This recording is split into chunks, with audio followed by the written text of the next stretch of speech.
sufrí abuso escolar, tanto abuso psicológico como abuso físico.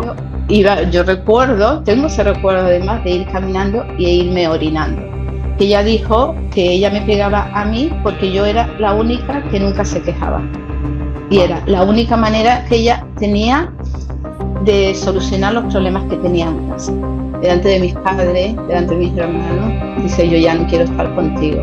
Me dijo: es que no sé cómo pretendes quedarte embarazada si no F lo que tienes que F.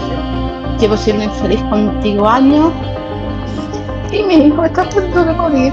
No sabían si se salvaba o no. Empecé a tener muchos miedos a cosas que no tenía miedo, pero ya me lo decía la psicóloga, es como si hubiera habido un terremoto en tu cerebro.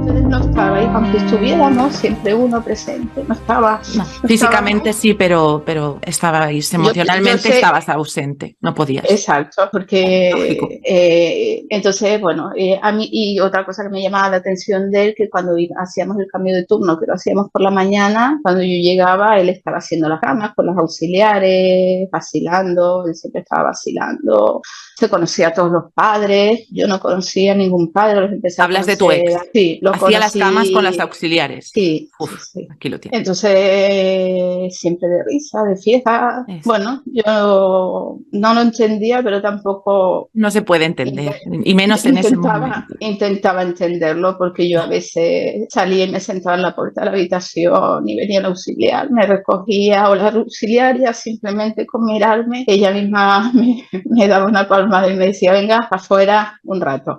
Te cuidaron, había empatía, eso es muy importante, porque por parte de tu pareja, cero empatía. No. Él lo que hizo fue, además de que yo lo hice conscientemente, porque a mí no me apetecía hablar con nadie, yo después poco a poco empecé a hablar con la gente, todas las personas me mandaban WhatsApp, y la vía de comunicación sobre todo era a través de mi madre o de mi padre, ¿vale? Con la gente, porque yo se lo pedía a mis padres y así era, porque era duro. Sí, es verdad que poco a poco yo con mis hermanos sí mantenía un contacto siempre continuo vía telefónica o vía videollamada, e incluso con el niño. Y esa fue, gracias a Dios, las nuevas tecnologías pues le hicieron hacer todo más llevadero. Sí, ¿vale? Además en plena pandemia, que también fue muy Exacto. Había una cosa que para mí era muy importante, el tema de los animales, porque yo sé que para ellos significaban mucho, y yo cuando le dieron el descanso le pregunté al hematólogo si tenía que quitar los animales, y me dijo que para nada había que quitar los animales, porque los animales hoy en día están mejor que nosotros, así tal cual me dijo. Exacto. Entonces, bueno, eso fue una alegría impresionante porque yo tenía mucho miedo a que me dijera que los tenía que quitar. Y en los hospitales, cuando hay niños enfermos y sí. se hacen terapias con animales, en las bibliotecas de los hospitales se llevan perros, se cuentan cuentos, el perro está allí, los niños pueden acariciar al perro. Exacto. Y se hace como terapia porque es algo que les ayuda muchísimo. Ayuda muchísimo. Además, mi hijo, el que está enfermo, él tenía un vínculo súper especial con una perra que adoptamos antes de que él se pusiera malo, y era increíble cómo actuaban los animales cuando él tenía algún descanso con él. O sea, tú no le puedes explicar nada a los animales, pero ellos actúan simplemente, y tú veías con el cuidado, porque esta perra era una perra mediana, como el cuidado que ella tenía, porque ella era muy bruta, con mucha energía, pero el cuidado que tenía con él sin decirle absolutamente nada. Ese tacto tan característico con las niñas, los niños enfermos y con los vulnerables, es cierto. Sí, y es verdad que los animales también en este caso sufren, ¿vale? Habrá gente que no le guste, habrá gente que no, pero para mí, para mis hijos son súper importantes, porque hay un cambio, ellos notan ese cambio de ambiente en el hogar, y hubo un cambio radical. Entonces, bueno, ellos también pues se sentían acogidos por mi hijo, el mayor, que tampoco quería estar con los abuelos, él prefería estar en casa. Cuando no tenía colegio, prefería estar en casa solo. Yo empiezo, pues nada, cuando le dan el alta, yo empiezo a pasar todo esto. Lo que me decía mi pareja es que yo estaba así porque quería, que lo que él empezó, cuando al niño le dieron el alta, a la semana empezó a trabajar, y él a mí me decía que lo que tenía era que yo estaba así porque yo quería, que el niño estaba bien y que lo que tenía que hacer era ponerme a trabajar y a ganar dinerito. De hecho, mi empresa, aún estando yo en esta empresa, trabajé nada más 2 meses, después se puso mi hijo enfermo y estando de baja me hicieron una prórroga de 6 meses. Yo de verdad que no tengo cómo agradecer, porque tan solo me conocían de 2 meses, me hicieron una prórroga a ver si me conseguía recuperar, pero no lo conseguí. No lo conseguí. Yo seguí de baja, ¿vale? Y digo que empezó mi calvario en el sentido de mi calvario con mi expareja, ¿vale? Porque creo el calvario de la enfermedad de mi hijo, que a día de hoy la tengo aceptada, ¿vale? Que al final es aceptar que tu hijo tiene una enfermedad, y siempre el hematólogo, hay una cosa que me dice, es una persona súper cercana, o que nos dice, si algo viene malo, pues en el momento que venga ya veremos cómo vamos a afrontarlo. Aunque él sí nos ha explicado lo que vendría en caso de que mi hijo recayera, pero por ahora, gracias a Dios, las cosas han ido muy bien. Pero también es importante algo que decías tú antes, ¿no? Es la fortaleza, y eso lo dice siempre el hematólogo. ¿Por qué hay más niños que se curan que personas adultas? Por la fortaleza dentro de la ignorancia que tiene el niño, la fortaleza que tienen de luchar, de seguir jugando, de seguir estudiando, esa fortaleza, ¿no? Entonces, eso ayuda muchísimo. Exacto, porque el niño no está pensando en el easy, pero los adultos sí. Exacto. Los adultos nos quedamos muchas veces encapsulados en el easy y qué pasará. El niño no. Sí. Entonces, eso exactamente. Sí. Yo recuerdo una vez mi hijo dice, ok Google, ¿por qué enfermedades se pueden morir? Poco esta anécdota. Y entonces una de las cosas que decía, por cáncer. Y yo le digo, ¿por qué le preguntaste eso a Google? Dice, no, porque quería saberlo. Digo, ¿y conoces a alguien que tenga algún tipo de...? Dice, no conozco a nadie. O sea, él sabe que tiene cáncer, pero... es una cosa súper extraña, ¿no? Él me dijo, no conozco a nadie. Exacto, porque yo estoy recuperado, mamá. Yo estoy recuperado. Exacto. Entonces, bueno, él lo que me decía era eso, nada, que lo que me tenía que poner es a trabajar y a ganar dinerillo. Él me veía que yo no estaba bien. Incluso durante los 3 meses de empezar el cole, hubo una profesora que iba a casa, hubo otra anterior con la que me triangulaba, creo que digo la palabra correcta, porque yo me pasaba a veces días enteros en la cama, y yo empecé a ver cosas muy extrañas con esta profesora. Incluso una vez mis padres llegaron a casa y él, sin cortarse, le tocaba las rodillas cuando hablaba con ella. Él le contaba cosas de su vida que yo no tenía ni idea. Incluso en una ocasión que yo estuve a punto de perder los papeles, levantarme de la cama y cogerla por los pelos y echarla fuera de casa, te lo digo así sinceramente, como lo siento y como se lo dije a él, porque ella le preguntó, es que no entiendo por qué Esther está tan mal. Yo estando acostada, yo estaba oyendo toda la conversación. De hecho, ella iba a darle clases y estaba más tiempo con mi ex marido que hablando con él, que lo que le daba de clase. De hecho, se iba del comedor o de la sala de estar y se iba para la habitación con el hermano. Ese día le comenté, él le empezó a decir que no, que yo estaba así por lo del niño. Ella le decía, por lo del niño nada más, pero si el niño está bien. Y él decía, ya, está bien, pero ella es una persona bastante inestable. Y con muy poca empatía, se queda reflejadísimo. Lo que dices es una triangulación en toda regla, no nos queda ninguna duda. Y una cosa importante, que las personalidades psicopáticas y los narcisistas, pero en este caso esta personalidad psicopática, está triangulando no solo con esta profesora, triangula con la enfermedad de tu hijo, y lo hacen triangulando para esta fachada, para hacer estos pity plays, para demostrar que es un padre que sufre, pero en realidad es un monstruo, porque si tú ves cómo te trata a ti, que estás totalmente destruida en una cama, y es capaz de comportarse de esta manera, queda evidente, ¿no? Que es un personaje que tiene cero empatía, cero moralidad, cero ética, cero remordimiento. Nada. Y es cruel, Entonces, perverso y maquiavélico. Sí, porque además le estaba contando cosas de su vida que yo no conocía, de la vida de él. Entonces, claro, a mí más me dolía, porque eran cosas que yo no sabía, y yo dentro de mi malestar pues iba alucinando cada vez más. Y como él decía que yo no tenía ningún tipo de problema más, que solo era la enfermedad del niño, que digo, sabiendo todo lo que me estás haciendo, ¿cómo eres capaz de decir esas cosas? Entonces era un dolor tan intenso que ya te digo que estuve a punto de levantarme y decirle lárgate de esta casa, y no lo hice por los niños, porque es verdad que mi hijo, al que le daba clase, le tenía mucho cariño, porque jugaba mucho, ella le gustaba, era una chica mucho más joven, era una chica súper mona, tenía muchas habilidades, con él conectó muy bien, y con mi hijo conectó muy bien, y entonces incluso se conectaba con él vía online a jugar a la consola, entonces para él era todo fantástico.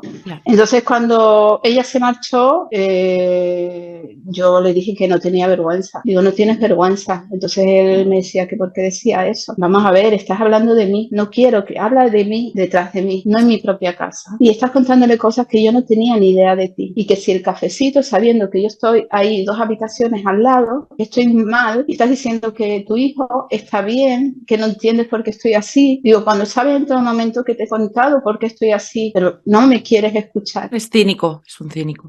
De hecho, más adelante, un día me comenta sobre esta situación, que al menos él estaba con personas delante de mí, no como yo, que lo hacía escondida. Exacto, esta proyección de culpa, para que te sientas mal y culpable. Y se reía a carcajadas, y yo jamás he estado con otra persona, ni siquiera un beso con otra persona. No ha habido más hombres en mi vida. Fíjate que el psicópata, el psicópata lo que hace es disfrutar cuando te ve sufriendo. El combustible que saca de su víctima cuando sufre es mucho mayor que el combustible que saca de la víctima cuando le hace ese love bombing y le da atención a la víctima. Claro. Les encanta. Claro. El psicópata es muy perverso, es muy maquiavélico, muy sádico. Yo de verdad, sí, yo no, hasta esos momentos yo no me daba cuenta. Es ahí cuando, fíjate, ni con las cámaras, ni con... Como él me pidió perdón, yo lo creí, como se puso a llorar, lo creí pocas veces. Yo lo vi llorar pocas veces, muy pocas veces. Sí es verdad que me obligaba a tener relaciones sexuales cuando mi hijo tenía descanso. Estaba igual todo, o sea, él no tenía en cuenta que yo no estaba bien, no podía estar bien, pero a él le daba igual. A él le daba igual, y yo acababa cediendo porque decía, para que me dejen paz, que me deje. Yo me decía que siempre era lo mismo, que él sigue siendo la misma, pero que está mi hijo enfermo. Incluso mi hijo acostado en la misma cama. Era horrible. Horrible. Era horrible. Y yo ese día, no sé por qué lo hacía. A día de hoy no entiendo determinadas actuaciones mías, pero no tenía vergüenza ni de su propio hijo, que estaba acostado allí al lado de nosotros, porque él no, hay un miedo que él cogió y que todavía tiene miedo a dormir solo, porque piensa que le va a pasar, que si se pone malito, me dice, por si acaso no me dé cuenta. Entonces ese miedo a día de hoy lo sigue teniendo, y entonces duerme siempre cuando está conmigo, duerme conmigo, cuando está con el padre, duerme con el padre. Eso el padre no lo entendía. Él lloraba, el pobre, porque no quería dormir solo, y el padre lo obligaba. Y él no quería, y yo no se lo permití. Eso sí que no se lo permití nunca. Él quería dormir conmigo, duermes conmigo. Exacto. Yo no te voy a obligar a dormir. Y eso que en la habitación dormía el hermano mayor, pero él no quería. Él, además, cómo se aferraba a mis manos. O sea, como a medianoche te buscaba, si a lo mejor estaba más separado, te buscaba para agarrarse de algo.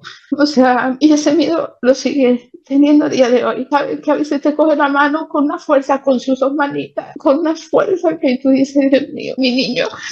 Porque eres su apego seguro, Pero, tú le das seguridad y te busca hasta durmiendo. sí. Y lo necesita, Entonces, y es lo que tienes que darle, eso es lo que y tienes. ellos, sí es verdad que los dos empezaron a tener miedo, como yo me ponía, ¿no? Porque Claro. los ataques de ansiedad empezaron a ser tan fuertes que yo ya vomitaba, incluso a veces sentía que iba a perder el conocimiento. Ahí en esos momentos, mi médico de la Seguridad Social le cuento muy por encima la situación que vivía con mi pareja, muy por encima, le dije que no me apoyaba. Por fin empiezas a hablar un poco del tema con alguien, ¿no? Sí, con alguien sí, lo hablé con mi doctora y me dijo, no, te voy a derivar al psiquiatra urgente y que te vea el psiquiatra. El psiquiatra me ve a finales de diciembre del año 2021 por primera vez, porque yo no dormía, yo apenas comía y unos dolores de cabeza muy, muy grandes. Pues ahí cuando me vio el psiquiatra, tengo un psiquiatra maravilloso, lo diré donde vaya. Qué suerte tuviste con este psiquiatra, Esther. Maravilloso. Desde el primer momento, todo lo que estoy contando aquí se lo conté a él desde mi vida, porque él fue el que empezó a preguntarme desde mi niñez. Estuve como unas 2 horas y media en un psiquiatra de la Seguridad Social, pero yo tenía mucho miedo porque si cuando yo tuve mi primera depresión, el psiquiatra simplemente me medicaba, él no me preguntaba por nada, o sea, él no me preguntaba por nada, sino me medicaba. Síntomas y Entonces, pastilla para el síntoma. exactamente. Exacto. Y quien me trataba era la psicóloga. Entonces, el psiquiatra, cuando me vio y le conté todo, yo recuerdo que, claro, lo último que le conté fue la enfermedad de mi hijo, que para mí fue lo último que pasó porque ya había empezado a tener problemas con mi expareja antes. Entonces, yo recuerdo que él dio un rechazo para atrás y se echó las manos a la cabeza y me dijo, es que no sé ni cómo estás tan bien. Fue lo primero que me dijo. Dice, tu marido es un psicópata integrado. Sí. Yo estaba llorando, ¿no? Mientras le contaba todo. Yo no sabía lo que era un psicópata integrado. Yo nunca había oído esa palabra. Yo sabía, no sé, me imaginaba, son de las personas que matan, los psicópatas son los que matan, los que asesinan, pensaba yo, ¿no? Pero yo me recuerdo salir del psiquiatra, me dijo en 2 días te voy a volver a ver, me mandó medicación y me dijo en 2 días te vuelvo a ver porque estás muy mal, porque yo le decía que a veces tenía sentimiento de que me estaba volviendo loca, de que como que que iba a perder la razón, no sé, es un sentimiento cuando tú no te dejan tener un ataque de ansiedad en casa, cuando tú no puedes desahogarte. Y yo en esos momentos no les había contado nada a mis padres ni a mis hermanos, yo no les quería hacer más daño, no quería. Y sí es verdad que yo me había alejado de cualquier amigo, yo a día de hoy siempre decía que no tenía amigos, pero claro, porque él me alejó de todo el mundo. Para él todo el mundo era malo y a día de hoy sé que, claro, no tengo amigos, tengo conocidos, pero porque los he ido dejando en el camino. Es lo que suele pasar con una víctima que es anulada como ser humano, eso es muy importante. Ajá. No tienes derecho a sentir ni a pensar. Tu cerebro también tiene unos cambios que son hasta físicos, no solo químicos. Es decir, que estamos hablando de algo muy grave y la víctima siente que se está volviendo loca, siente que no puede razonar, siente que no puede pensar, pierde esa capacidad de razonar normalmente. Y eso es durísimo, durísimo. Hay que vivirlo para entenderlo, porque la gente puede decir, pero ¿por qué esta víctima se quedaba? ¿Por qué esta víctima aguantaba? Pero no es tan sencillo, aquí hay una manipulación brutal, hay una disonancia cognitiva donde tú tienes a este ser idealizado porque se ha encargado de ello y al mismo tiempo ves a ese monstruo. Entonces tú no entiendes nada, pero tienes esa esperanza de que va a cambiar y ves que esto no es así, cada vez va peor. Exacto. Incluso el psiquiatra eso me dijo que estaba muy mal. Para mí fue muy doloroso porque yo no pensaba que estuviera tan mal. Sabía que estaba mal, pero no tan mal. Me dijo, vamos a ver con cada ataque de ansiedad. Es que no sé si lo voy a explicar bien, pero creo que me dijo que mueren neuronas. Entonces las conexiones no son tan buenas. También habla de algo que se segrega, que lo habéis dicho, que El lo cortisol enseña aquí. es terrible. Exacto. Entonces, dice, ahora mismo hay que parar y por eso te tengo que mandar medicación, porque si no vas a acabar mal. Porque yo he oído mucho que con medicación no te vas a curar, y eso me lo dice la psicóloga hoy en día, no te vas a curar con medicación. La medicación te está ayudando a que los síntomas no sean tan graves, pero quien te tienes que curar eres tú. Pero hay un momento que estás tan mal, y como muy bien dices, no eres ni consciente de lo mal que estás, pero estás mal de salud y estás en riesgo. Estás en riesgo, no estás durmiendo, no estás descansando, tienes ataques de ansiedad constantes y además también tienes a tus 2 hijos. Entonces hay que ayudar a esta víctima en ese momento, y por supuesto que en estos casos la medicación es necesaria, pero no a largo plazo, sino a un corto medio plazo, para que estos síntomas sean menos intensos y la víctima empiece a entender, a procesar, a recuperarse conscientemente. Claro. Cuesta mucho. Pero a mí, ¿qué me pasa? Que no me ha dejado, no me ha dejado. Cada vez que yo me veo un poco mejor, viene algo. Entonces eso hace que, me lo dice la psicóloga, es normal. Es muy reciente. Vuelvas otra vez abajo. Sí. Es muy reciente. Entonces él me está viendo me ve en 3 o 4 sesiones, me ve cada 2 días, ¿vale? Para ver que la medicación, es verdad que dio con la medicación a la primera, ¿vale? Que también es algo que es complicado, que yo sé que es muy complicado. Y he ido pues él me decía, me animaba además a que denunciara, a que si yo no era capaz de denunciar, él ponía la denuncia por mí. Yo siempre decía que no. Disonancia. Y él es bastante potente, es una persona con mucha personalidad, ¿sabes? Es una persona que lo insulta y lo llama de todo. Lo llama por su nombre.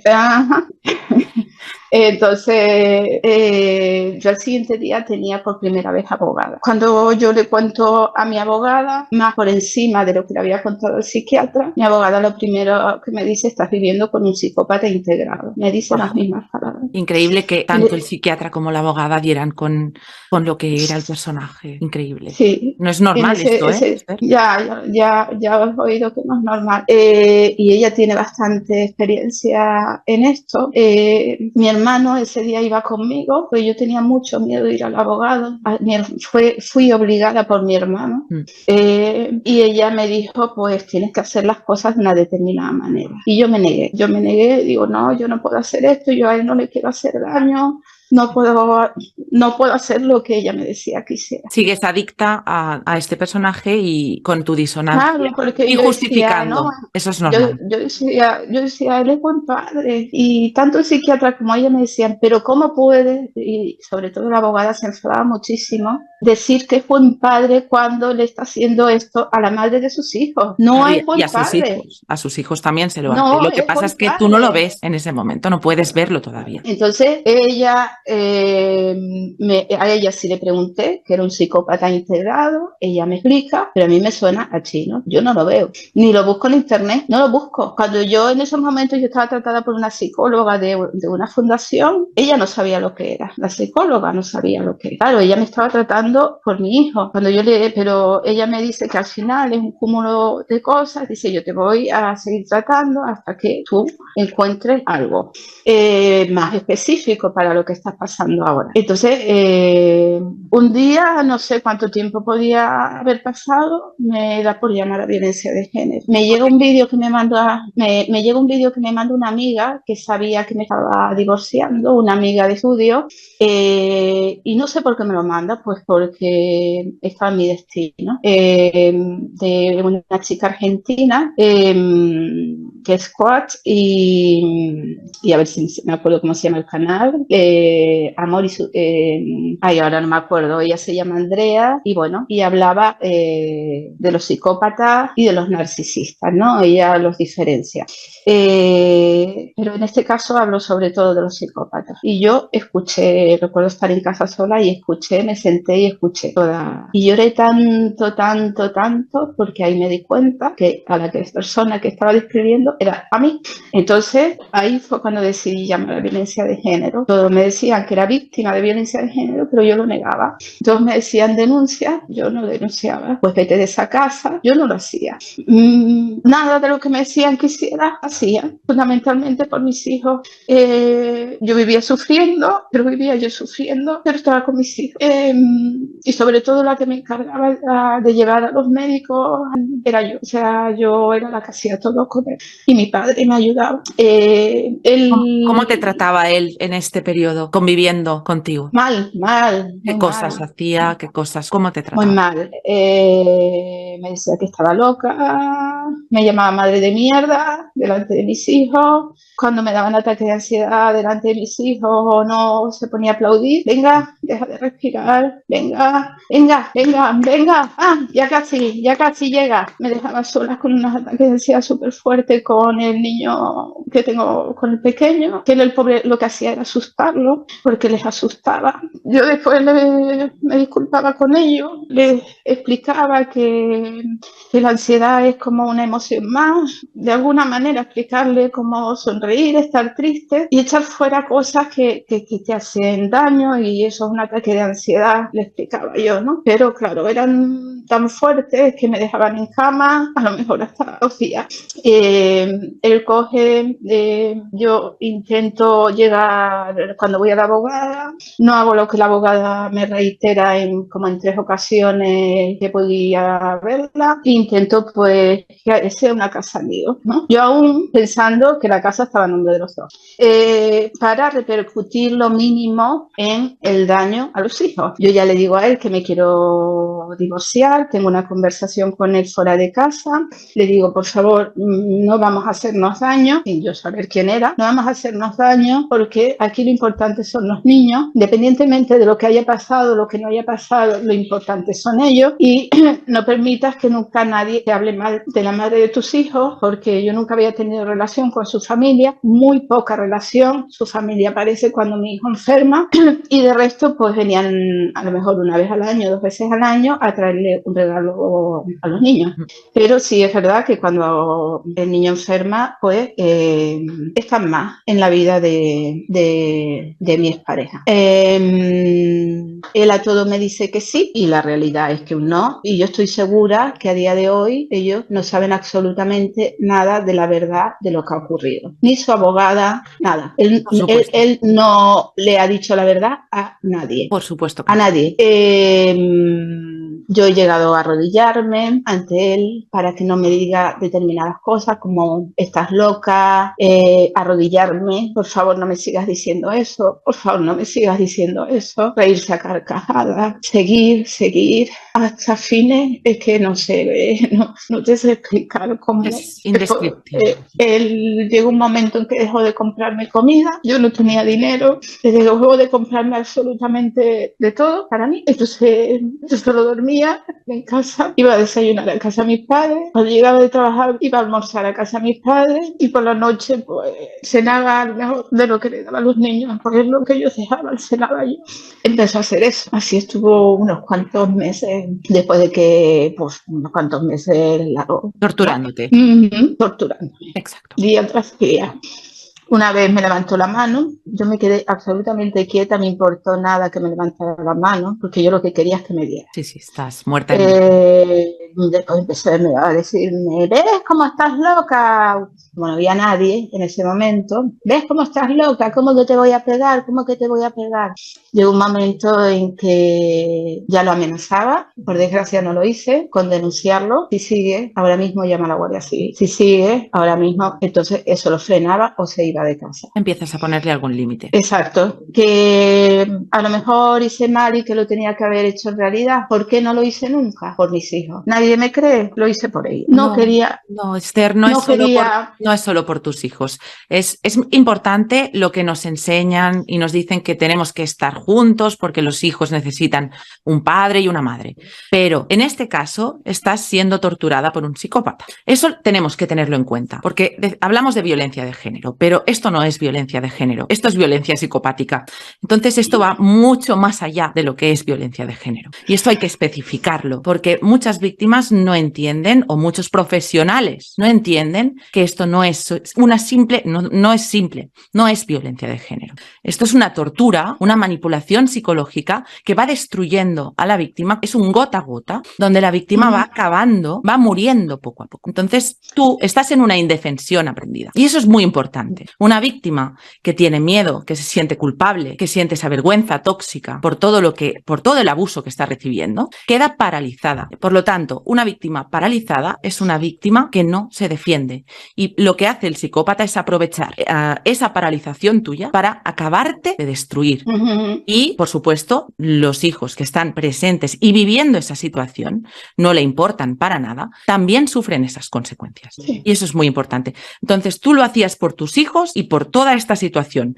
Y es muy cierto que tenemos que cambiar esa mentalidad de que los hijos necesitan un padre y una madre. Sí, necesitan un padre sano, un padre que les quiera y que les ame incondicionalmente y una madre que les ame incondicionalmente. Pero cuando el padre es un abusador, un maltratador, estos hijos no necesitan a este padre, para nada. No. Esto no es un padre, esto es un maltratador. Y aquí es esta confusión que tenemos porque nos educan de esta manera y nos enseñan como sociedad que el niño necesita al padre y a la madre. Cuando hay un divorcio no se mira a veces, cuando en estos casos como el tuyo, donde estamos hablando de un psicópata integrado y se mantiene a los niños en contacto con este maltratador. Y eso hace que los niños sigan recibiendo este abuso y no se protege a los niños. Y esto cuesta mucho de verlo cuando tienes a profesionales que no te informan correctamente sobre esto. Entonces es normal, lo que hiciste es normal. Yo acudí a violencia de género para acabar de creerme que era víctima, ¿vale? Yo, a pesar de que me lo decía el psiquiatra y que me lo había dicho la abogada, yo no seguía sin creerlo. Y desde el minuto 1, la entrevista que me hizo la trabajadora social, eres víctima de violencia de género desde que eras novia de él, desde el minuto 1.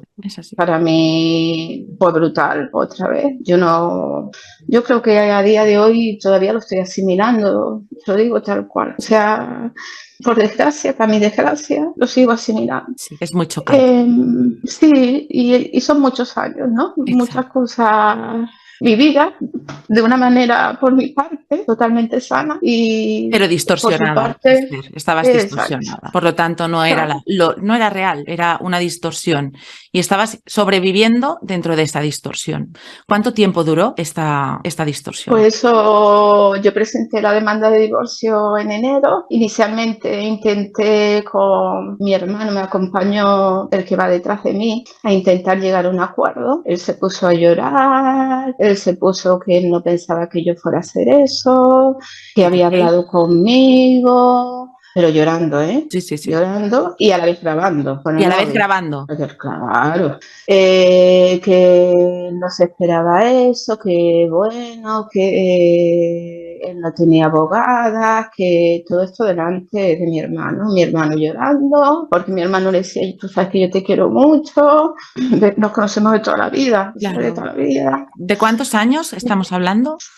¿Desde que lo conociste? Sí, hace más de 30 años. Yo estuve 9 años de novio y me casé en el año 2001. 9, casi 10 años de novio y 21 de casado, porque ya en el año 22 ya estaba divorciada.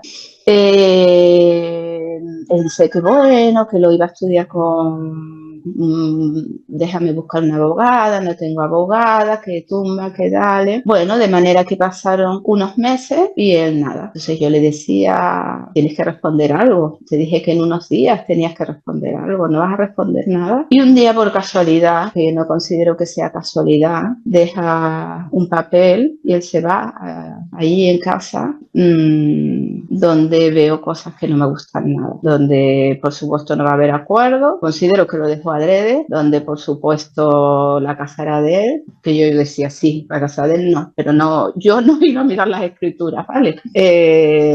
Bueno. Finalmente presento yo demanda. No demanda como quería la abogada. Todavía estás No muy demanda. distorsionada y todavía sigues No intentando demanda como quería la justificar. abogada, ni como quería el psiquiatra, ni como quería la abogada del Instituto de la Mujer. No, como yo dije, lo peor que he hecho, una de las cosas, mi abogada se enfada mucho conmigo, me dice, no te eches la culpa a ti. Exacto, no podías Lo hacer como otra cosa. tú en ese momento lo viste y bueno, Eso es. de manera que sí es verdad que en julio a él lo llama, va a recoger, yo tenía pánico a cuando lo llamaran, pánico, auténtico, pánico. De hecho, yo el día que sabía que iba a recogerlo, le dimos registro de entrada tal día como hoy, el mismo día lo llamaron para que fuera el día siguiente a recogerlo. Yo no mandé a mis hijos al colegio, puse pegas que no eran verdad y yo lo hablé con mis hijos. Hablaste con ellos. Sí, y les dije por qué. Sí, cuando él tuvo que ir a recoger la demanda de divorcio, como yo sabía que él iba a ver los informes, sobre todo del psiquiatra y el informe del SIAM, yo tenía pánico, ¿no? Porque era un informe psiquiátrico bastante duro y tenía miedo a su reacción. Cuando llegó, yo tenía ese día previsto salir con dos compañeras con las que había estudiado la carrera y que habían intentado quedar conmigo en varias ocasiones y ellas incluso ni sabían que yo me estaba divorciando y yo tenía para ese día ese plan. Y cuando él llegó, yo estaba preparándome, él empezó a dar portazos, llegó como, ¿sabes? Como que venía llorando. Le pregunté a los niños con toda calma, ¿qué tal están? A mí no me dijo absolutamente nada, yo estaba en el baño y era mi miedo. Entonces fue él llegar y yo irme. O sea, él llegó, ya los niños sabían, yo les había contado, no habéis ido hoy al colegio porque mami puso la demanda de divorcio y hoy papi va a recogerla. Ellos contentos porque no iban al colegio. Vamos a ver, no sé si todos los niños serán iguales, pero los míos son así. Todos, sin excepción. Entonces para ellos me da igual. Hay una cosa que sí que no he dicho, él nunca quiso contarle a los niños que nos íbamos a divorciar, jamás. Yo intenté en 3 ocasiones que fuéramos los dos, ¿vale? Los que se nos contáramos. Pero él me decía que no, que había que primero consultarlo con un psicólogo, que no, que él no lo veía. Entonces la 4ª vez que se lo dije, mira, hoy tienes libre, hoy podemos hablar con los niños. Que no, que él todavía no lo veía, que no había que contarle a los niños nada. Yo todo esto con ya la demanda de divorcio presentada. Que no, que él, sin él haber recibido por su parte. Que no, digo, bueno, yo ya te lo he dicho en varias ocasiones, si tú no quieres, yo sí voy a hablar con ellos. Te lo he dicho en varias ocasiones, no quieres, nunca vas a querer. Entonces, te lo voy a contar. Cuando yo se lo cuento a mis hijos, la reacción de mis hijos, de los dos, fue empezarse a reír a carcajadas. Se miraron uno al otro y se empezaron a reír a carcajadas. ¿Por qué? Porque ya lo sabían. El mayor nos había escuchado la noche de fin de año discutiendo, porque él se enfadó mucho porque yo no felicité al padre, no le deseé feliz año nuevo. Y él se enfadó, mi hijo el mayor se enfadó. Entonces, a raíz de eso tuvimos una discusión, llegamos de cenar de casa de mis padres y yo me fui. O sea, yo me fui porque empezó a insultar y a decirme de todo. Entonces yo me fui y estuve con el coche aparcada pues donde pude. Ahí él no paraba de llamarme, yo cogía la llamada, me insultaba, yo lo mismo. No te voy a decir que yo me quedaba atrás, yo le decía cosas. Bueno, entonces, ellos me dijeron que ya lo sabían desde el día de Reyes. El grande lo había escuchado durante la noche de fin de año y se lo contó al pequeño la noche de Reyes, el día de Reyes. Entonces ya lo sabía. Digo, ¿y qué pensáis? Los dos, nada, nos da igual. Esa fue su reacción, la reacción de mis hijos. Ellos estaban viendo, incluso en muchas ocasiones mi hijo el mayor decía, no os entiendo, porque lo mismo, claro, nos queríamos mucho, que lo mismo era una discusión. Si había sexo, no había discusión, jamás. Si no, siempre había un motivo de discusión, siempre. Instrumentalizaba mucho, ¿no? Las relaciones íntimas contigo, siempre lo hizo. Siempre durante que éramos novios, siempre. Él siempre me decía, me intentaba ponerlo como que no era lo más importante para él, porque yo siempre se lo decía, digo, ya veo que es lo más importante, que te da igual cómo soy yo, que te da igual absolutamente todo lo que te diga, te da igual. Y él siempre me decía que no, que estaba equivocada, que no estaba entendiendo absolutamente nada, como siempre, ¿vale? Siempre me lo decía. Entonces, bueno, él, cuando va a recoger la demanda, yo me marcho, yo llego por la noche. En todo este proceso yo cobraba, pues me quedé cobrando muy poquito, estaba con la situación de incapacidad. Y yo ese dinero que cobraba me lo dedicaba a comprarle comida a mis animales y a tenerlos en regla, porque yo tenía un hijo enfermo en casa y mis animales tenían que estar en regla, tenían que estar con sus vacunas, tenían que comer bien, tenían que estar limpios y tenían que estar en regla. Yo siempre he sido muy cuidadosa y todo mi dinero se ha ido a ellos. Yo lo reconozco, o sea, yo no escatimo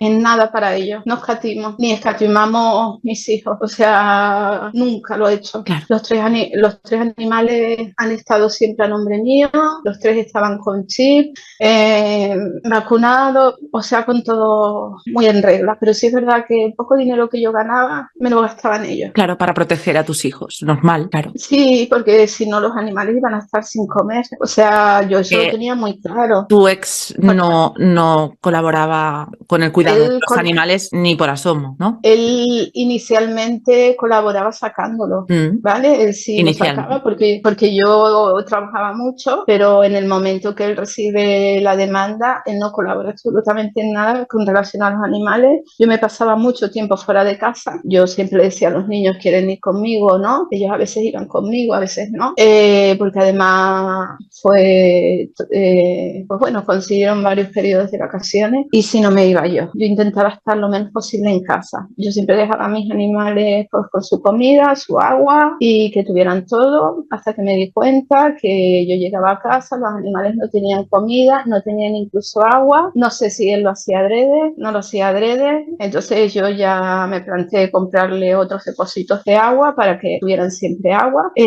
No los sacaba, por supuesto. Los animales empezaron a hacer pipí, caca en casa. Yo me cargaba de todo. A mí me importaba lo demás, no me importaba absolutamente nada. Yo solo quería que estuvieran mis hijos bien y los animales estuvieran bien y a él que le dieran. O sea, estar con él era estar con el propio demonio. Cuando coincidíamos a solas era lo mismo de siempre. Era lo mismo de siempre. Yo en alguna ocasión intenté hablar con él, soy la madre de tus hijos, ¿cómo es posible que tú me estés tratando así? No entiendo nada. Intenta, por favor, explícamelo, porque yo lo que intentaba es saber por qué este cambio de actitud, por qué, explícamelo. No entiendo, tú no eras así, entiende.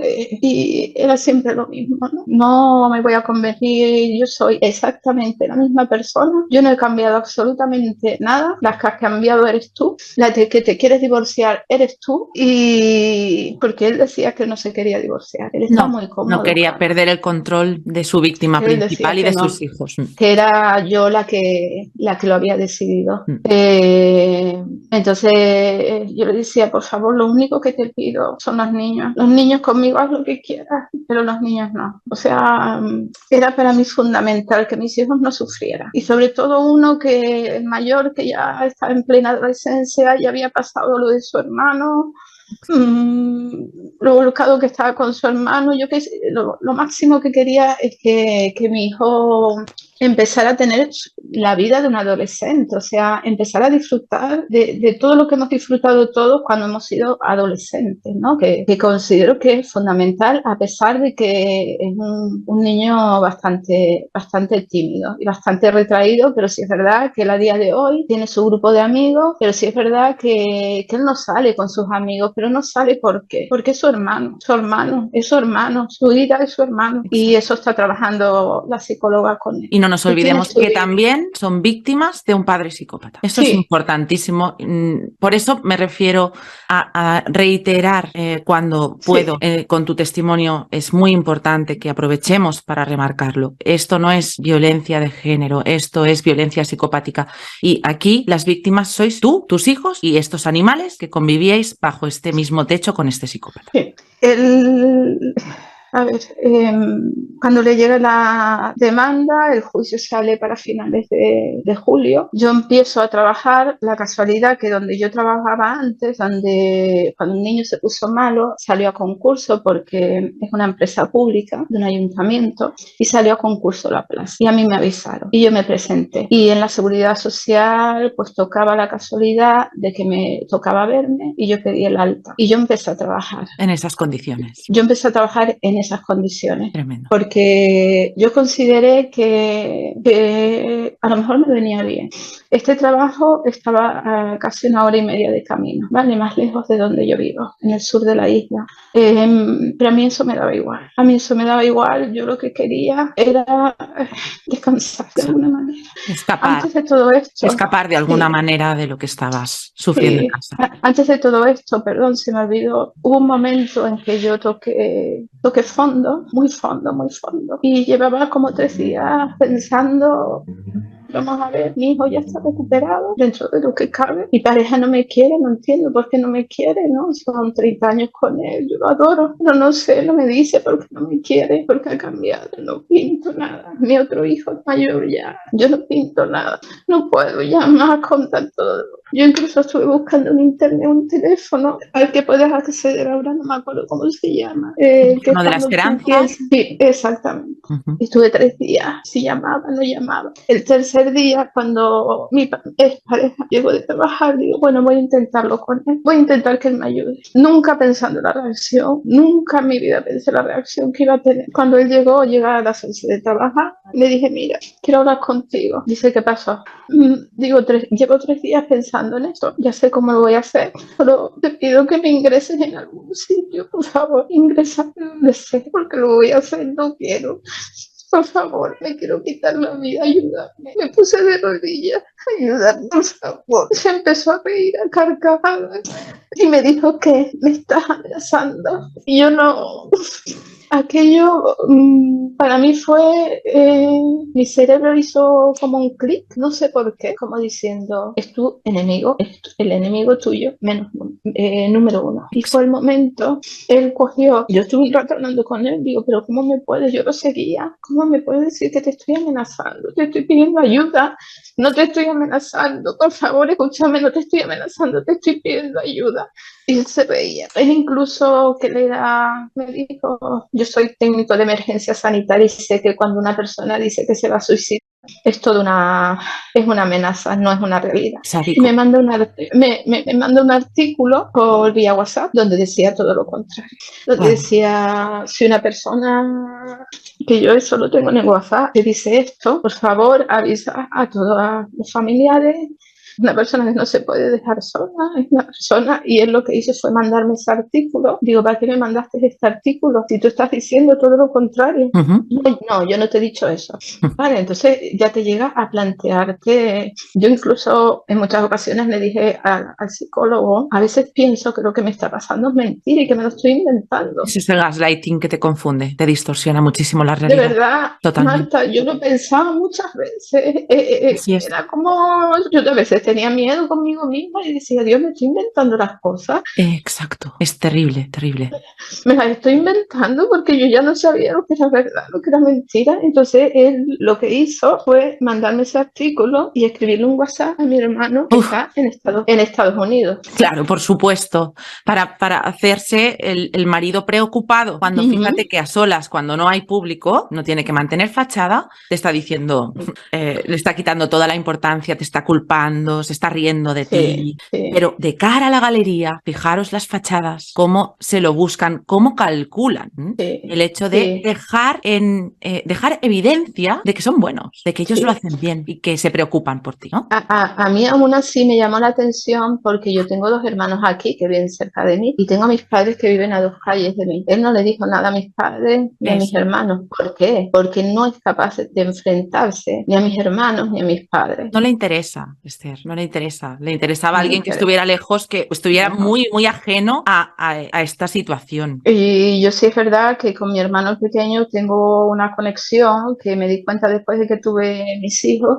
que es que lo veo como si fuera un hijo, porque yo lo crié y yo decía, yo tengo una conexión con él distinta a las que tengo con mis otros 2 hermanos. Y cuando nacieron mis hijos, digo, ya sé la conexión que tengo, que yo te veo como si fueras un hijo mío, ¿vale? Porque claro, al ser más pequeño, nos llevamos 7 años de diferencia, entonces él ha sido para mí el que ha escuchado siempre, pero yo nunca, ni siquiera a él le contaba los problemas que yo podía tener, porque para mí eran inventos míos, tal y como él me decía, ¿vale? Mi hermano me llama, dice que es esto que me ha mandado Víctor. Entonces yo ahí le cuento toda la historia a mi hermano, toda la historia que me había pasado con mis parejas. Entonces él me dice, vamos a ver, o vas tú ahora mismo y te reúnes con Pa, con Ma, que son mis padres, con mis otros 2 hermanos y les cuentas todo, o los llamo yo. Dice, una vez me ayudaste tú, esta vez me toca a mí. O lo haces ya, te doy, me acuerdo, me dijo, te doy 2 días para que lo hagas, y si no, y que cuando acaben esa reunión o durante esa reunión me llaméis, y si no, voy a hacer yo. Porque yo sí veía que mi vida peligraba, ¿vale? Yo ahí sí era capaz de hacer lo que fuera. Corría peligro, sí, corría peligro. Por el simple hecho de que yo no podía más, o sea, yo no podía más. Entonces, a pesar de que me decían, sal de ahí, llévate tus hijos, sal de ahí, pero mis hijos no se querían ir porque ellos me decían, mami, tenemos todas las cosas aquí, ¿dónde vamos a ir? Me decían ellos. No me podía, yo sí me iba a venir a casa de mis padres, yo no me podía llevar los animales, entonces, bueno, me quedé ahí hasta el final, hasta que me echó la jueza. Yo hablé con mi familia, le conté todo y todo alucinado. Le costó mucho entender todo, ¿vale? Pero tuvo que pasar un tiempo donde ellos me hacían preguntas reiteradas y a día de hoy me siguen diciendo. Había cosas que ellos sabían que yo no sabía, había cosas que él hacía a escondidas mías, le hablaba mal a mis hermanos de mí, les decía que él era el mayordomo, el que hacía todo en casa, que yo era la dama. A mí él me hablaba mal de mis hermanos, yo me lo creía, pero siempre hablaba con mis hermanos y corroboraba las cosas, y había muchas cosas que yo desconocía. Manipulaba muchas a tu familia. Cosas que yo conocía, que yo desconocía, que él cogía y él a lo mejor trabajaba de mañana, él salía a las 3 de trabajar y él cogía y dejaba a los niños en casa de mis padres hasta las 7:30 de la tarde que yo llegaba. ¿Con qué fin? Pues no se sabe, eso solo lo sabe. Eso lo sabemos, bueno, que tienen agendas encubiertas, pero lo que ponen ellas lo saben ellos. Eso lo saben ellos. Eso solo. Es así.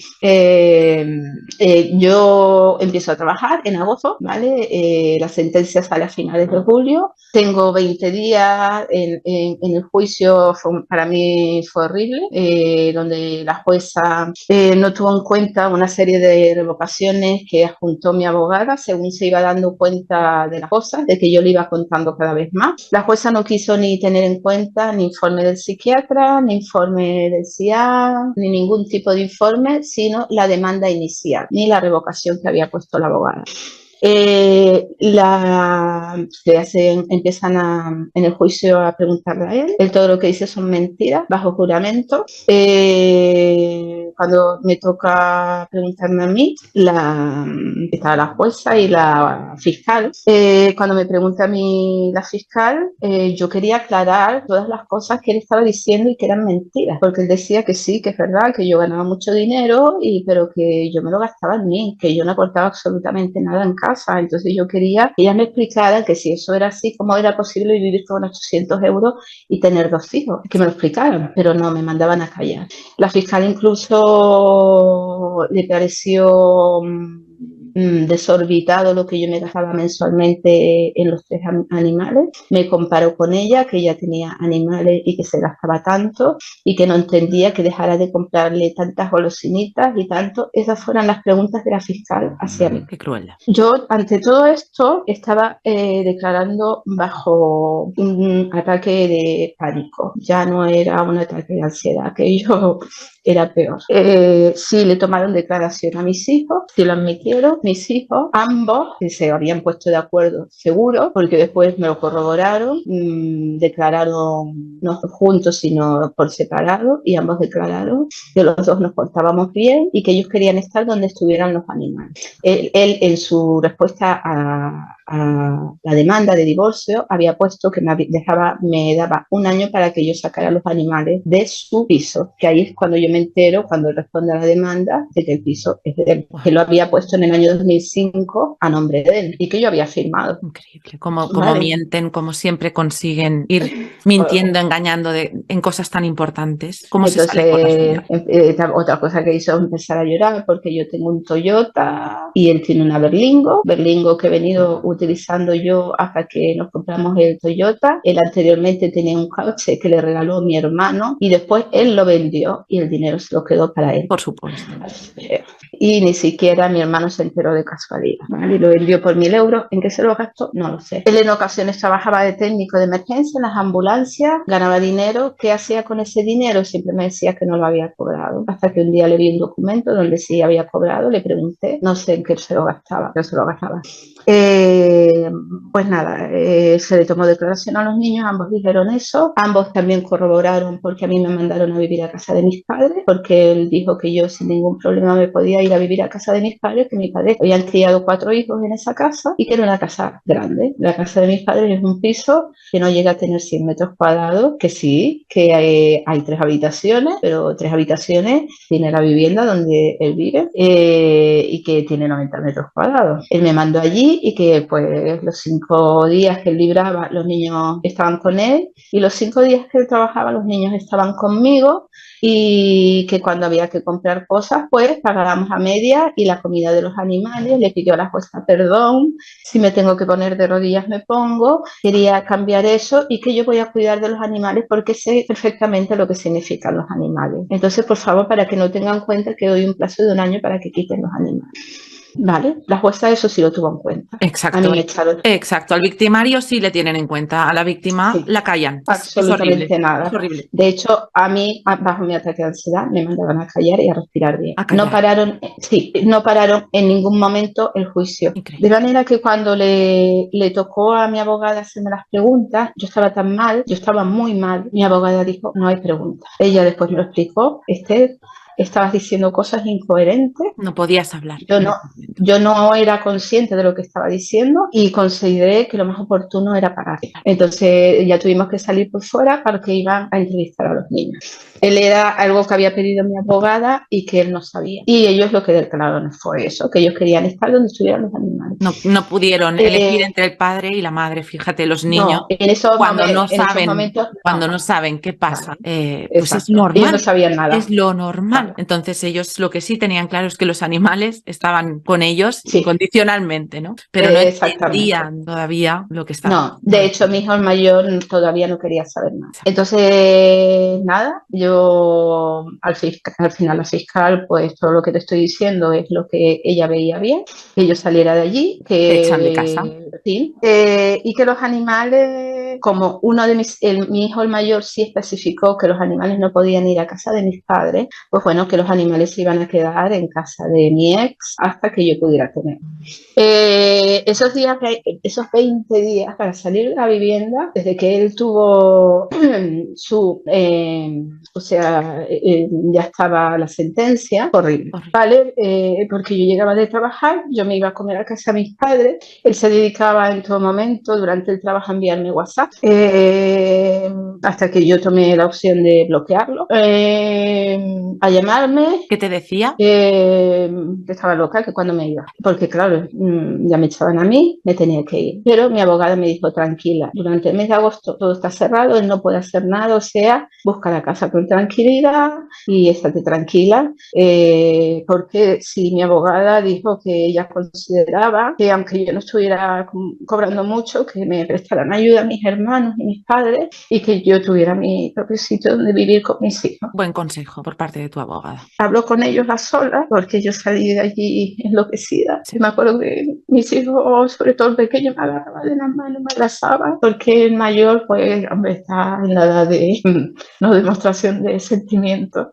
Y yo me fui y la abogada habló eso. Yo tuve en 2 ocasiones que llamar a violencia de género porque tenía miedo de llamar a mi padre, porque era tanto lo que me decía que yo no podía más, y tenía miedo de llamar a mi padre, que mi padre, porque es lo que él estaba buscando, de que lo cogiera y le diera 2 salidas, porque la abogada ya lo había tenido que parar en 2 ocasiones, porque dice, eso es lo que está buscando. Entonces, al final es meterle más basura a tu hija.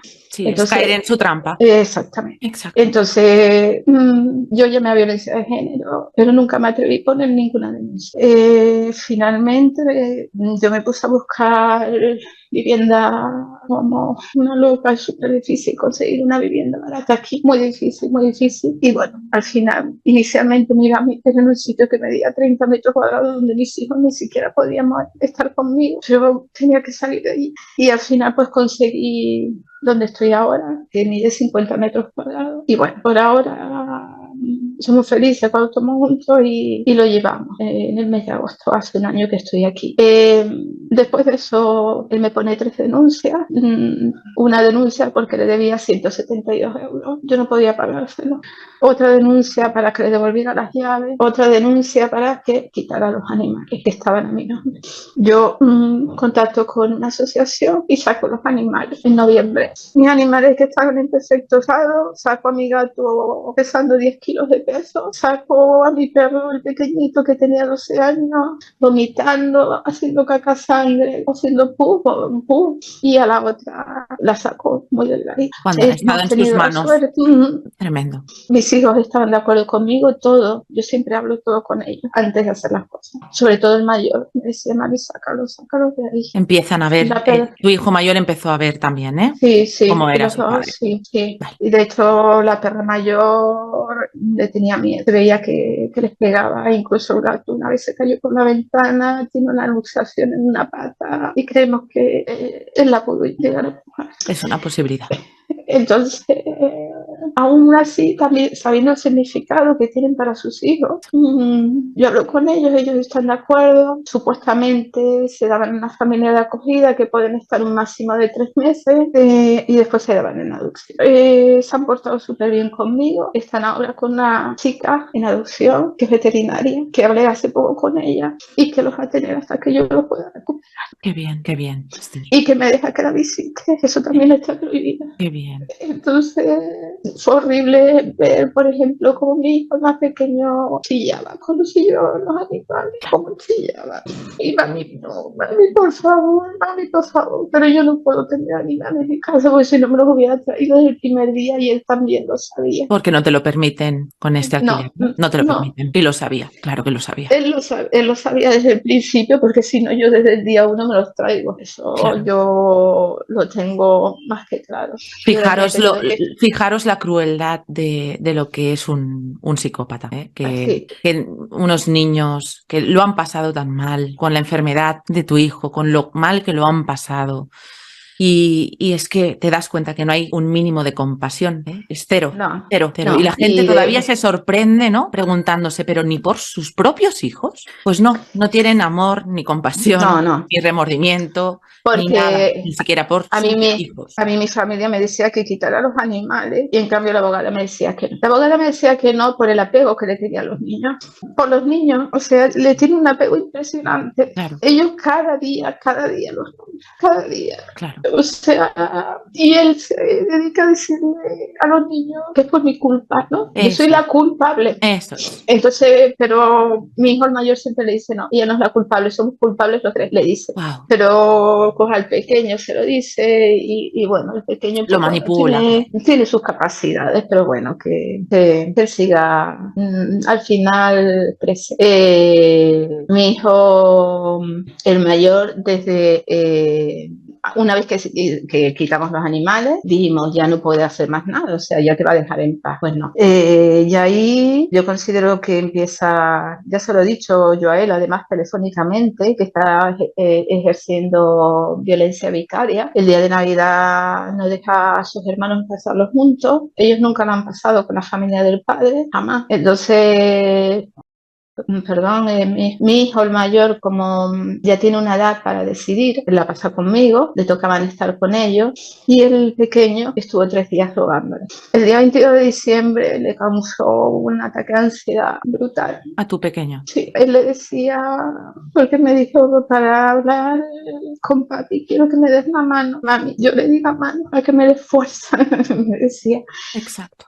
Yo le di la mano y claro, yo oía todo y oía como le decía, es que si no viene Papá Noel no viene, y él le decía, me da igual, es que voy a estar solito, me da igual, y yo lo veía que cada vez se iba, su respiración iba siendo más agitada y se iba como, porque él soporta mucho el llanto, se iba poniendo como negro. Entonces llegó un momento en que le quité el teléfono y yo, a pesar de que intento tener contacto cero, cuando tienes hijos es muy difícil. Le quité el teléfono y le dije, ¿no te parece ya que tu hijo, con la corta edad que tiene, ha sufrido bastante para que lo estés haciendo sufrir más? Y él lo que hizo fue irse a carcajadas.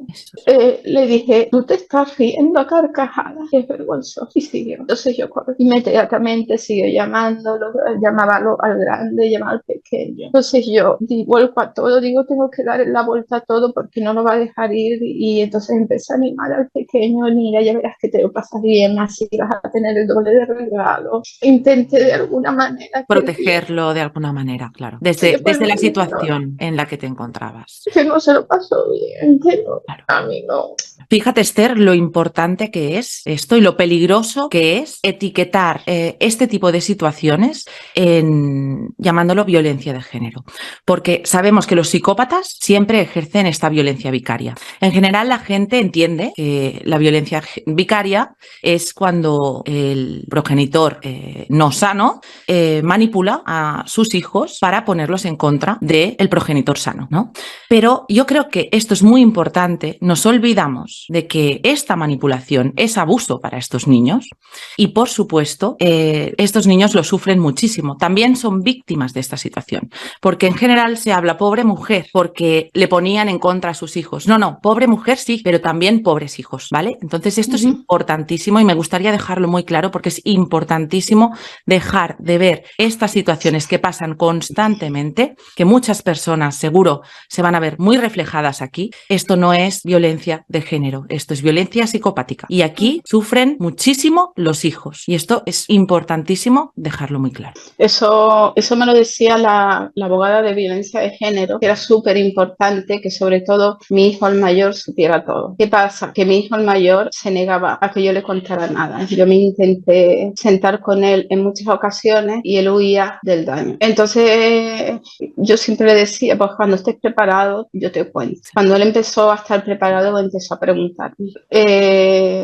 Antes de que quitara los animales ya me preguntaba cosas y yo le contaba y él empezó a abrirse conmigo. Y el pequeño, pues en plan pequeño, pues me contaba cosas, ¿vale? Él sí es muy abierto conmigo y me cuenta muchísimas cosas que a él no le gusta que el padre haga. Es que de él no quiero hablar, no puedo hablar mucho, ¿vale?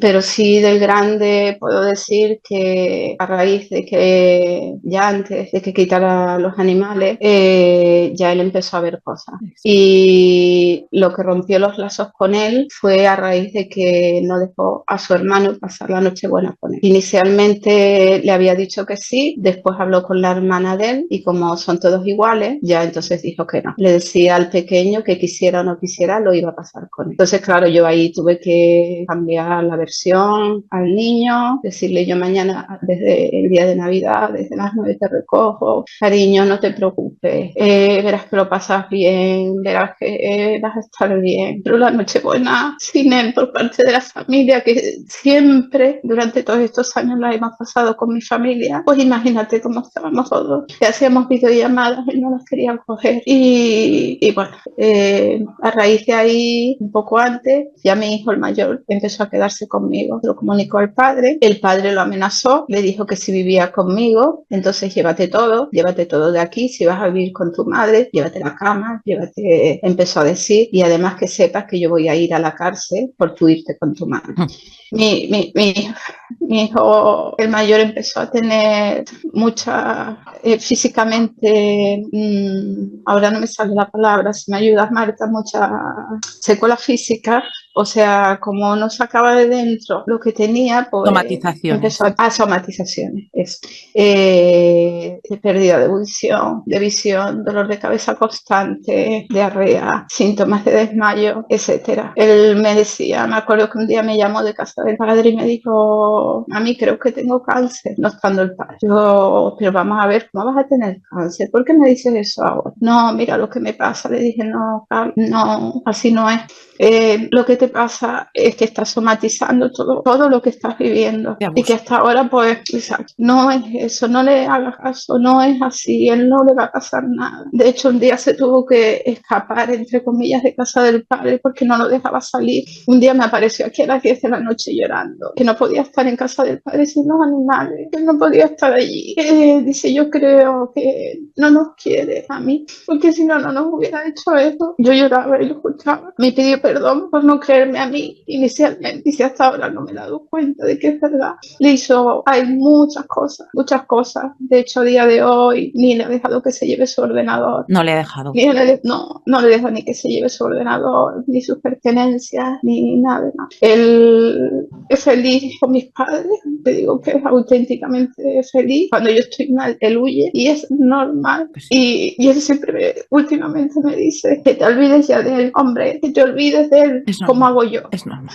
Yo tuve que llevarlo al psiquiatra, tenía principio de depresión, no le mandaron ningún tipo de medicación, porque dormía bien, estaba comiendo relativamente bien, y si es verdad, desde que está viviendo conmigo él está bien, es lo que se siente preocupado, él estaba ejerciendo, y así se lo ha manifestado a la psicóloga, que cuando iba a casa del padre era para cuidar de su hermano y que su hermano estuviera bien. De hecho, en una ocasión a las 12 de la mañana llamábamos al hermano, no contestaba. Mi hijo nunca se despierta a las 12 de la mañana y él salió corriendo y después me mandó una foto de que realmente estaba durmiendo, pero mi hijo nunca duerme tanto tiempo. Mi hijo, tan solo decir que mi hijo, el pequeño, actualmente está tomando medicación para dormir, y en la lucha estamos. En esta lucha. En esta lucha, que la psicóloga me dice, claro que no puedes levantar cabeza, porque cada vez que intentas levantar cabeza, él te pone otra vez. Entonces, sí, me dijo, intenta mantener el contacto cero, intenta no entregarle a los niños, porque mi hijo mayor no quiere entregarlo al pequeño, antes él no le importaba, pero ya no quiere. Entonces, que sea alguien quien lo haga y que yo no lo vea, dice, porque él está viendo tu cara y tu cara es el reflejo de tu alma. En relación a mí, pues yo estuve trabajando en esta empresa que salió después por parte del ayuntamiento. Estuve trabajando 2 meses, un mes, pero después me salió un trabajo aquí cerca de casa porque era a casi 1 hora y media de camino. Yo estaba tomando medicación y sobre todo cuando me iba a las 6 de la mañana de aquí, tenía mucho miedo, o sea, siempre estaba a punto de dormirme. Entonces me salió una oportunidad de trabajar aquí en un hospital en salud mental, las casualidades de la vida. Cubrir una baja me gustó muchísimo, pero claro, cuando se incorporó la persona que estaba de baja, pues salí yo. Nunca he llegado a estar más de un mes de paro, y la última tercera empresa que me contrató me dio un no superado un periodo de prueba. Me contrató en diciembre, pero fue cuando empezó con el fuego de los niños. Y es donde yo he tocado fondo. El psiquiatra me está viendo mensualmente, me ha subido la medicación, me dijo ya no te la puedo subir más al tope, y aún así pues tengo mis altos y mis bajos, ¿vale? Sobre todo bajos. Claro. Y te han recomendado que no trabajes ahora mismo, que descanses para que empieces a recuperarte, porque también estás la psicóloga, luchando con la situación de tu hijo pequeño, que todavía queda, ya sé que lucharás y lo estás haciendo, pero muy importante que tengas este tiempo para recuperarte. Tienes que pararte y empezar a priorizarte, a pensar en ti, Esther. Pero está el tema económico. Claro. Gracias a Dios, mi familia me ayuda. Fantástico. Para que a mí eso me duele mucho con la edad que tengo, ¿no? Sí, pero no es una situación normal, Esther, no es una situación normal. Tienes que aceptar lo que te está pasando y aceptar la ayuda que puedas tener. Bienvenida sea.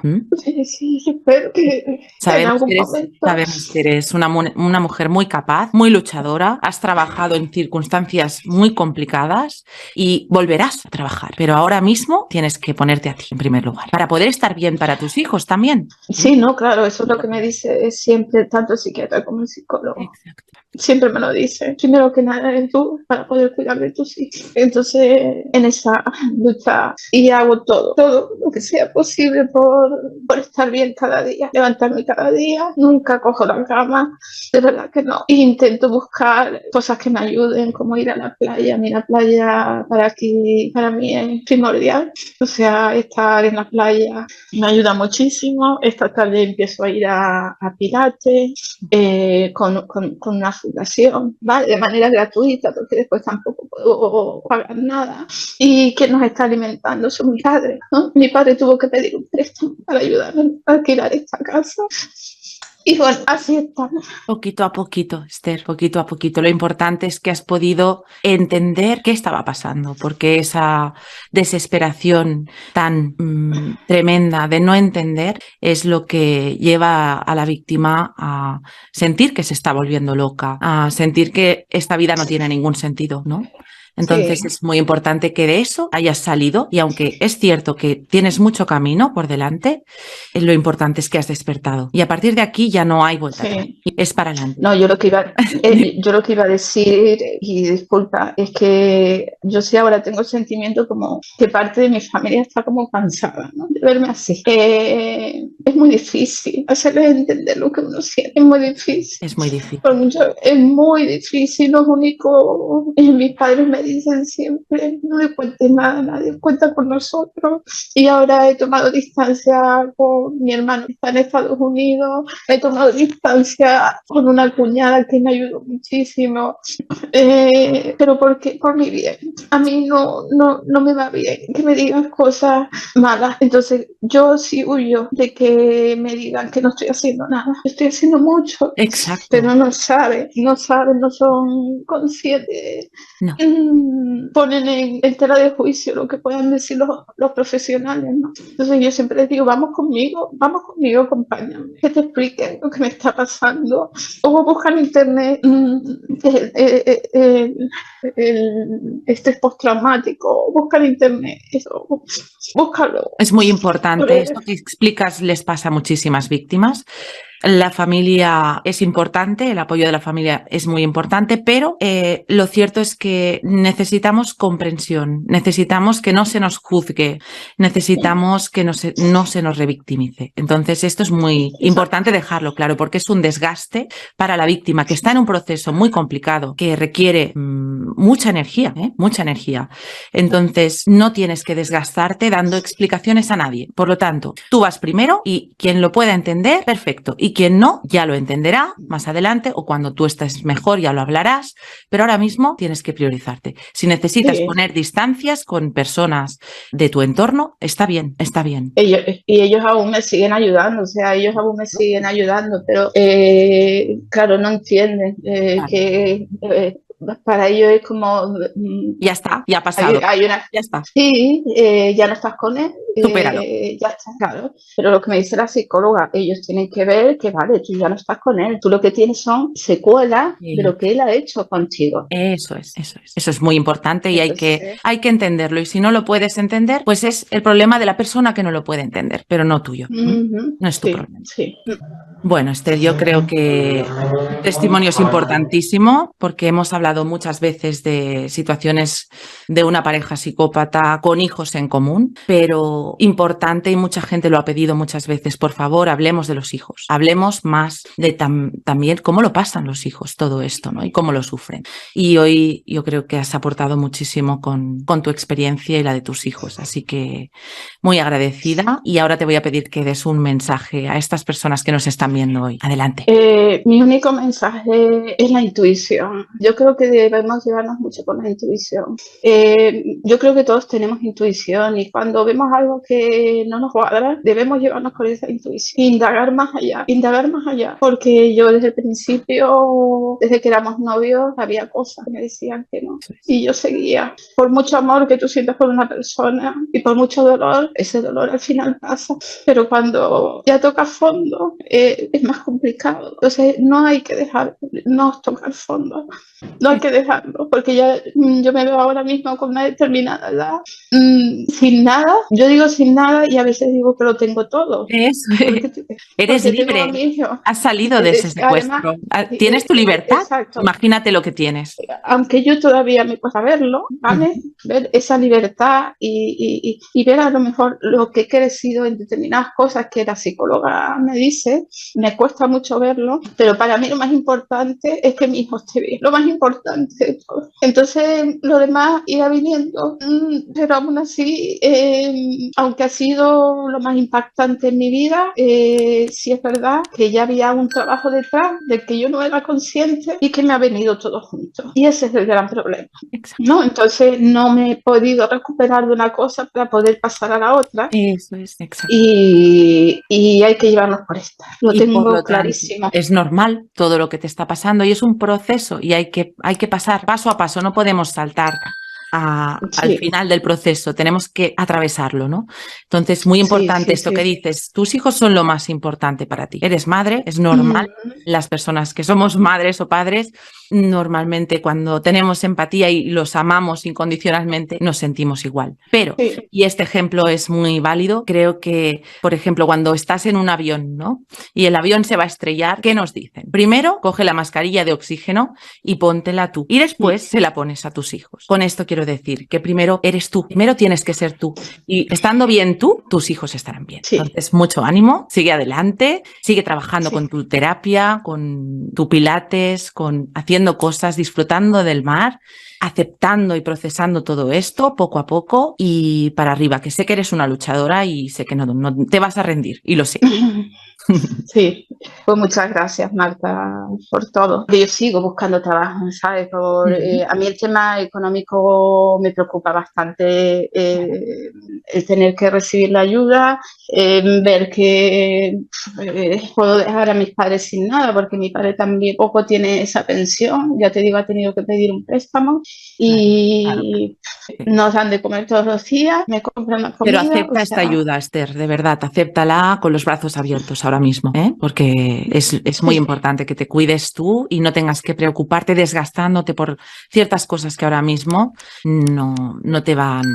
No, y sobre todo gracias a mi padre. O sea, mi padre es la persona que más me cree, es la persona que más confía en mí. Más apoyo te ha dado tu padre, ¿no? Uf, es brutal. Brutal. Yo recomiendo, a mí los vídeos me han servido de mucho. La psicóloga no me recomienda ver nada de tema de psicopatía ni de narcisismo. Cree que me vienen mal, pero a mí no me vienen mal porque aprendo mucho de ellos. O sea, yo sigo haciendo a pesar de que su recomendación ha sido que no. ¿Por qué te va bien? ¿Por qué dirías que te van bien los testimonios? Porque me identifico. El identificarte y el escuchar que otras personas han pasado por lo mismo, cómo han conseguido recuperarse, etcétera, eso te da más fuerzas a ti de alguna manera, ¿no? Que no eres la única. ¿No? A entender a veces esas experiencias que se asimilan a la tuya y dices, esto me suena, ¿no? Y puedes ir construyendo ese puzzle. Sí, porque al final, aunque hayamos tenido todas distintas experiencias vividas, al final lo que hace el psicópata es lo mismo. Si nos damos cuenta, es exactamente lo mismo. Entonces, claro, te ayuda. He oído testimonios que me han parecido terroríficos. O sea, que dices tú, Dios mío, qué difícil salir de estas situaciones. Entonces, yo sigo yendo. Y sigo yendo, ahora me acuerdo cómo se llama Escuela de Amor y Superación. Yo no sé si si alguna vez lo he escuchado. Porque, bueno, te enseña muchas técnicas de relajación y te enseña muchas técnicas de autocontrol ante cuando uno no se quiere, porque en realidad aprendes a no quererte. Exacto, porque te han enseñado a no quererte, a no validarte. Exacto. Además, quien se haya hecho lo que es, quien esté con psicólogo, yo ahora mismo la autoestima me parece que me dijo que la tenía el número 2, que lo mínimo, ¿sabes? No tengo autoestima ninguna, entonces bueno, ella me vio hace 2 días, me encontró un poco mejor porque... Algo de autoestima hay. Sí, yo te veo hoy aquí hablando, yo creo que algo hay, yo sí la veo. Sí, ella, pues porque estoy haciendo cosas, antes era incapaz, por ejemplo, decía, mañana voy a la playa, y después no lo hacía, no me veía capaz, ahora no. Ahora, por ejemplo, esta tarde empiezo pilates, hasta ahora no he sido capaz porque por diferentes circunstancias, de que uno dice sí, pero después tu mente dice no. Exacto, y te bloqueas. Y te bloqueas, pero yo me estoy enfrentando a lo que me dice mi mente, aunque mi mente me diga no salga, yo salgo. E intento pues llevar a cabo, pero aún así pues mis días tengo más días peores que mejores, pero porque ahora estoy en las circunstancias especiales. Lo importante es que empieces a darte cuenta que tienes que cuidarte y que lo que te dice tu mente de bueno, da igual, ya lo haré mañana, esto no sirve para nada. Lo único que sirve es empezarte a mover, si no, no cambia nada. Entonces, y que no estamos locas.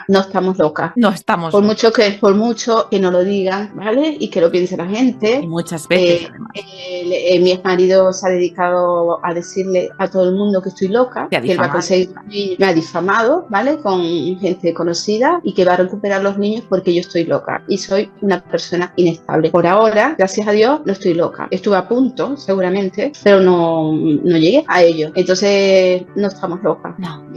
Sabemos lo que hemos pasado, hay muchas cosas que se borran y que te vienen esos flashes. Sí, sí es verdad que al principio me venían flashes o flashbacks de cosas bonitas. Sí. Actualmente no, ¿vale?